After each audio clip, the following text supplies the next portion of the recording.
Hey everyone, this is Hunter. Um, Today I'm going to be doing a quick book report on book Paper Towns by John Green. It starts off with two friends, Margot and Quentin, or Q for short, living together and just exploring the park. Going to a little bit more about the author. John Green's an author from Indiana and has written several books, including Looking for Alaska, The Vampire's Mission, and The Fault on Our Stars. Fox 2000 and Temple Hill have produced several movies based off John Green's books. Um, in 2011, they created a YouTube channel called Crash Course. These things cover English, world history, and several different kinds of sciences. Moving on to more of the plot of the book, excuse me. Um, like I said earlier, Margot and Q lived next to each other since they were two. Um, Margot then finds a dead person in the middle of the park and says something along the lines of, I'd rather die in the middle of nowhere than in a public park. Um, Margot then goes on to leave after they do a night of adventure, which involved sneaking into SeaWorld and vandalizing a few people's properties, which I actually find interesting since Q is more of a timid person and Margot's really outgoing. Um, After Margot leaves, she left clues based on stuff in her room or stuff like SpaghettiOs and whatnot. Going on to some of the positives of the book, um, it wanted you leaving wanting to know more. Um, it starts with the cover with one of the characters looking at you. I'm not sure who it is, um, but it just stares right at you as you hold the book up to you. So for me, it felt like I wanted to know more about that person and how they related to the book. The other cover, since we're on it, is a pushpin or thumbtack on a map. This is something later evidenced by Margot that Margot gave evidence for Q to find. Um, like I said earlier, the Night of Adventure was one of the main points of the book since that when Margot left afterwards. Um, and Q's really a timid person, so I really didn't expect him to go on this adventure with her. I already talked about the cover.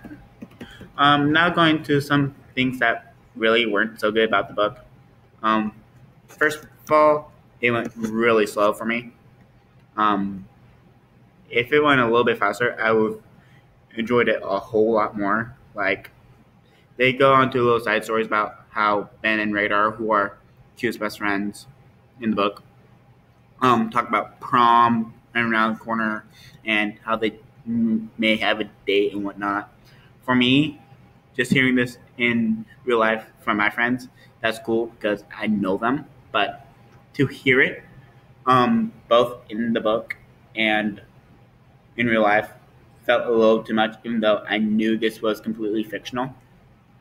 One other thing is that if I read more than one book at a time, because we're reading another book in class, I tend to get plot lines, characters confused, so which made it a little harder for me, but I still managed to get through it.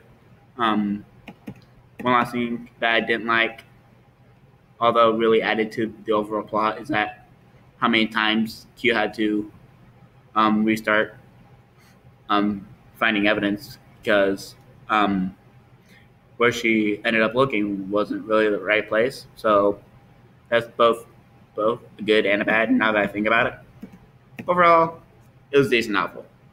It had a completely unique plot line, taking up a high school story, and putting it with fictional characters and whatnot was really interesting. Um, the main thing for me was the speed of the book went a little too slow for me. Um, where was I? Um, some things that they do, I personally think are unthinkable. Like again, thinking to SeaWorld in Orlando, which is where the book is based. Um, I really find it interesting since I don't know anyone that would do that around here. Um, Towards the end, it gave me a little hope because of all the constant failures. So that's both good and bad. Um, Now, would I recommend this book? It really depends on what type of book you like. This is not a book everyone can read, and really depends. If you want to relive your high school years, for example, or want like an alternate version of your current high school years, then I would definitely recommend this book.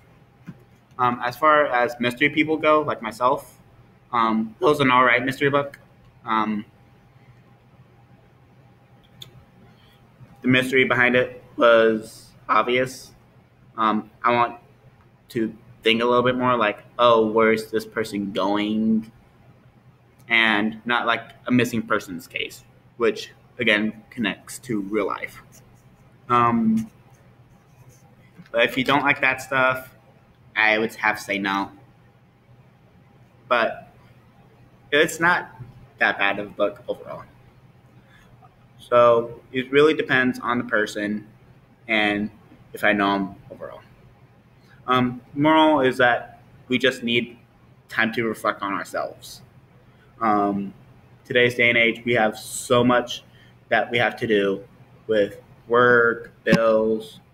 If you have kids, if are in college, school, sometimes we just need to take like a weekend or a few days to just relax and think about what we need to do.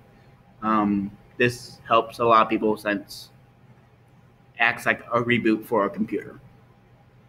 And if we don't do this, um, it can make people do some really devastating things um, and make them feel like that they're stuck in a paper town, which is regardless of where you live.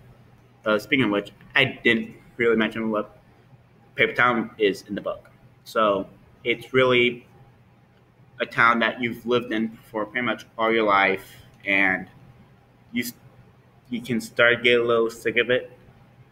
Like I know here in Fairfield, Sassoon, um, you hear of several things that happen almost daily, and it's just like, man, Fairfield's getting bad, or wherever you live, honestly.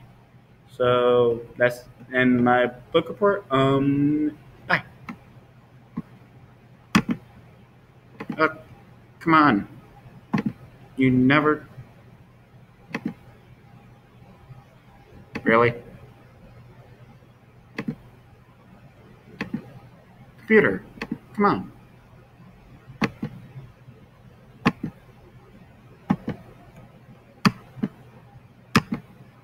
I would like to end this recording.